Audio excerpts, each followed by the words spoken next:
kāpēc mums ir šādi jaunieši, kuri varbūt nemāk skumt, ka skumjas tiek uzskatīts, ka kaut kas negatīvs. Pie manis reiz bija atnākusi viena dāma, viņai saka, ko tu gribi? Viņa saka, ja tur problemātisks pusaudzis. Viņa saka, zini, es vispār gribu būt tāda stāvoklī. Es gribu būt mierīga, es gribu nekliegt uz bērniem, es gribu būt vienmēr drusciņi priecīga.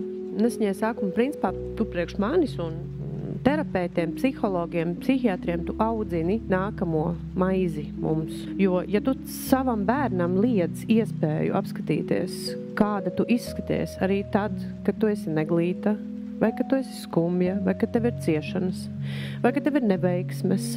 Ja tu liedz šo malu nost, bet tas cilvēks, tas bērns, taču zina, ka tu esi tas pilns spektrs, bet tu audzini viņā noliek to, kas mums ir dabiski. Tāpēc mums vecākiem